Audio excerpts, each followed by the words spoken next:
Good morning to everyone. Thank you all for attending. As Donald said, I am the project coordinator of the EPC Plus project, and I actually work for the Center for Renewable Energy Sources in Athens, Greece. So I'll be kicking off this meeting. I'll just be doing a very short presentation, an overview of the project so that you get an idea of what we want to do, what our aims and objectives are. And then the work package leaders of our project, Stefan, Reinhard, and Eric, will go into a bit more detail about the project. So it says Frankfurt, but obviously we're not in Frankfurt. The reason it says Frankfurt is because on Thursday I will be presenting our project in the Building and Light exhibition. This is a very major event that is held in Frankfurt every 2 years, and so that's why I'll be using parts of my presentation today. So the EPC Plus project, it started in March 2015, so about this time last year. It was the 1st of March, I think, and it ends in 3 years as of March 2015, so it ends on March 2018. We have 13 partners from 11 countries. Donald mentioned the countries which are involved. Just for your information, there's the Center for Renewable Energy Sources from Greece. There's the Grazer Energieagentur from Austria, and also E7 from Austria. There's ASEW, which is an association of regional utilities. Is that correct, Stefan? Municipal utilities from Germany. We have Factor 4, which is an ESCO based in Belgium. The Tipperary Energy Agency, of course. ESCAN, it's a consulting company from Spain. We have the University of Coimbra from Portugal. ESCO Italia, which is an ESCO based in Italy. BSERC is from Bulgaria. 7 from the Czech Republic. Helesco, also from Greece, is an ESCO. And the Josef Stefan Institute from Slovenia.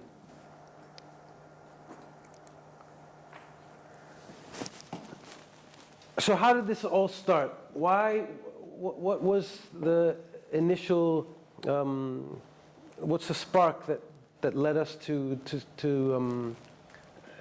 submit a proposal to the Horizon 2020 European Commission project?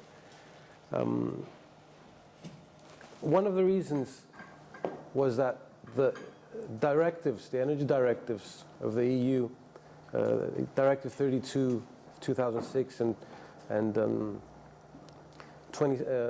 Directive 27 of 2012, wanted utilities to promote energy services in their countries.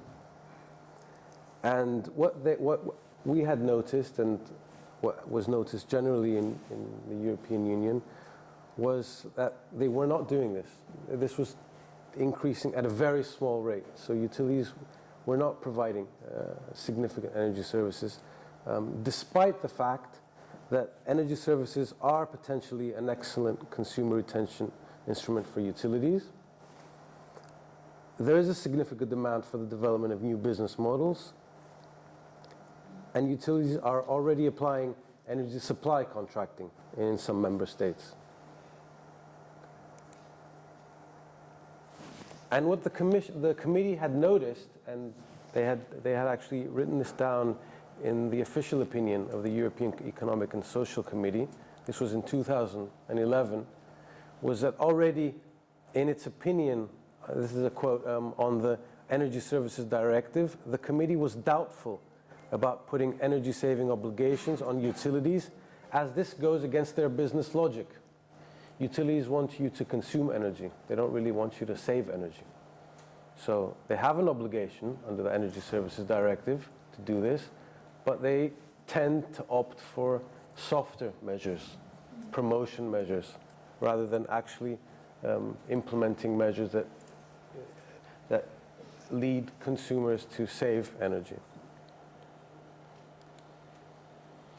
On the other hand, energy service providers are very keen to pursue the provision of energy services, as this is their core business, and it's therefore in their interest to pursue such activities. So let's have a look at how the EPC market has developed in the last few years. These are results from the Transparency. It's an Intelligent Energy for Europe project. And what we see, you cannot see it very well, but what you can see is that the orange section of the pie shows slight growth of the EPC market, and the gray, sorry, I can't see it very well. The blue section of the pie shows major growth. So you can see that that's only 16%. So about 80% of the EPC market has seen a slight growth, or it has been stationary.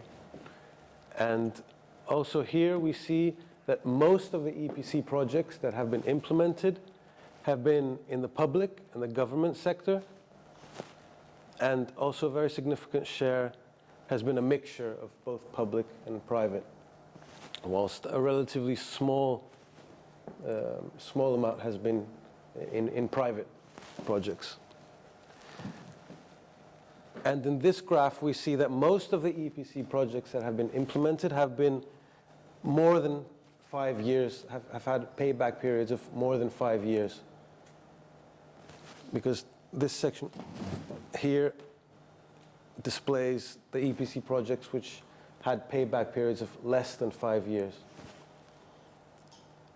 And here we see that this part of the graph shows EPC projects which have budgets less than 200,000. So the general picture is we've seen progress in EPC mainly in the public and the government sector, mainly large projects. So we have projects with significant budgets and with payback periods which are more than 5 years.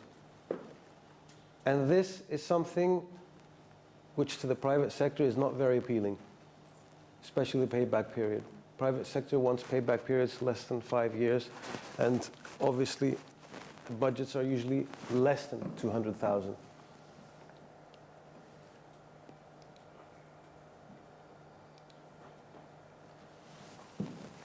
And that's really the market reality. That's why we see that EPC has seen very little progress in the last 20 years, particularly in the private sector. Most of the progress of EPC has been in the public sector.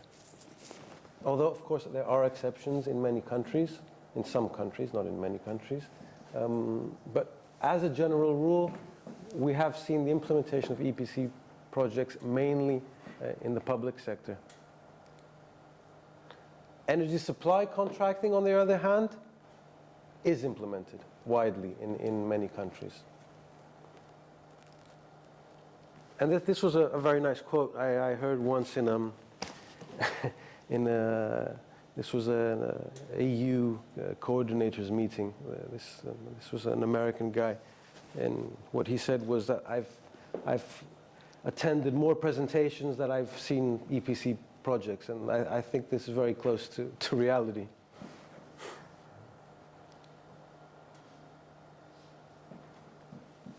And another interesting fact is, okay, we have seen many projects in the public sector, but it is a fact that many of these projects are subsidized and are pilot projects. So it's not really the market which is driving it. It's been many of these public projects have been promoted through from subsidies in each of the countries.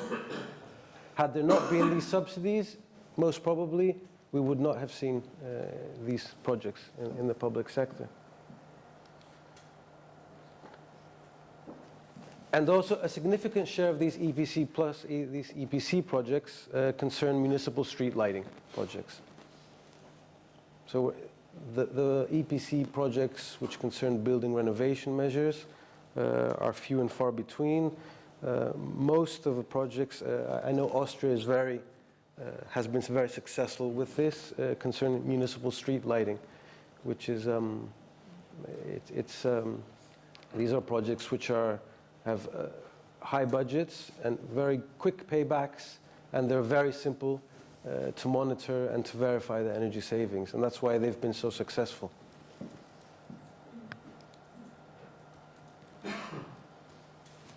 The results I showed you from the transparency projects were based on questionnaires sent to ESCOs and to energy service providers. So I would like to treat them a bit with care, because sometimes there's a very subjective interpretation of what EPC is. Many of these ESCOs were asked, how many projects have you implemented? They said, we've implemented 5, we've implemented 10. But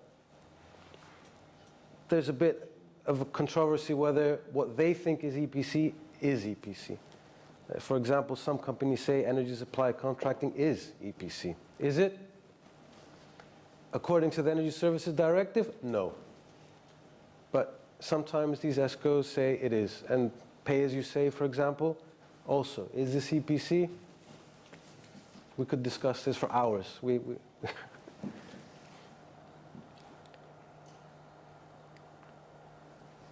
So which are the main barriers which impede a real breakthrough in the spread of the current EPC methodology?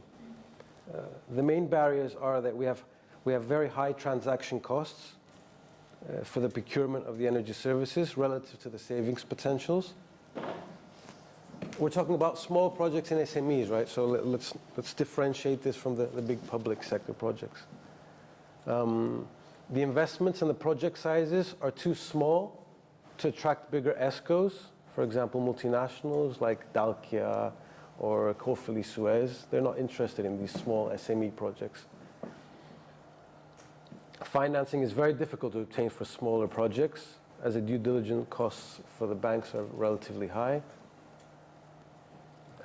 We have high costs for the measurement and the verification procedures needed to verify the guaranteed savings. We have long-term and complex contracts, and of course we also have the risk of bankruptcy of the SMEs.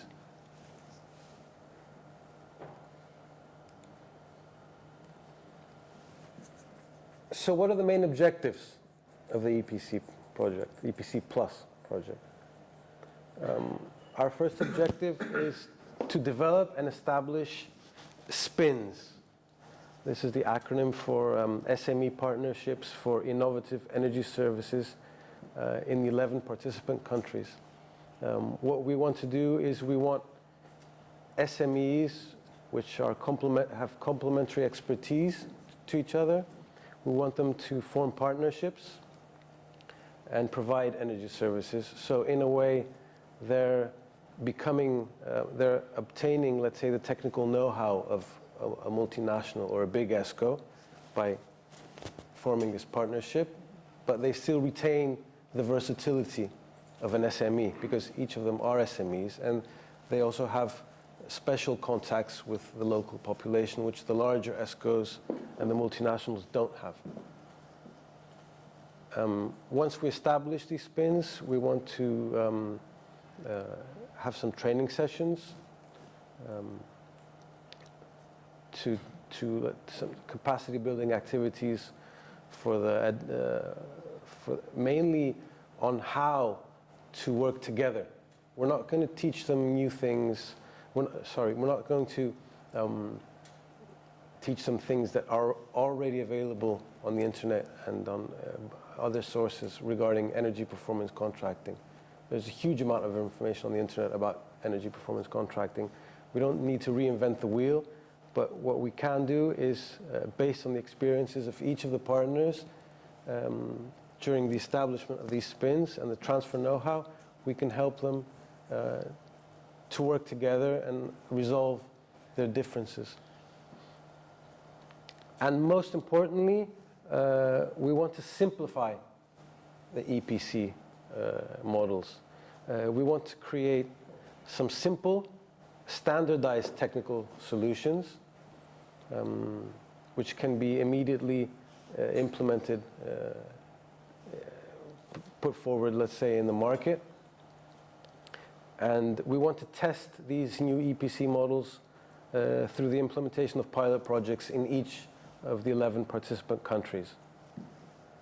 And finally, we want to develop and establish an international communication platform between these spins, because we will have spins and SMEs in each country, but we also want them to interact and communicate with each other and transfer their experiences.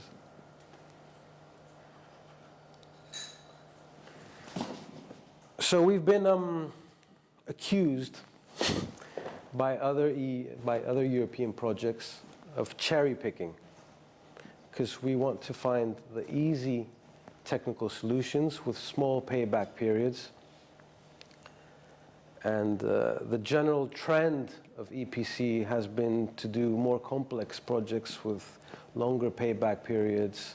So going to a building and changing the lighting, changing the heating, ventilation. That's a general trend. So we don't want to do that. We don't want to continue this because it hasn't worked. It hasn't worked for the last 20 years. We want to do something simpler, which is more geared, more relevant for the SMEs. So we want to do very simple solutions. And that's why we have been accused of cherry picking. Is that what we're doing? Yes, definitely. That's what we're doing. And what our argument about cherry picking is that the cherries are rotting away. We're trying to do difficult things, it's not working, and we're not even doing the simple things. And that's what we want to do. We want to have simple solutions, simple monitoring and verification procedures, which will start the market of EPC in the private sector. And that's the main, that's, I think, the keynote of our project. And I think it's a good place to stop so that the other work package leaders can go a bit into more detail about what they will be doing. Thank you.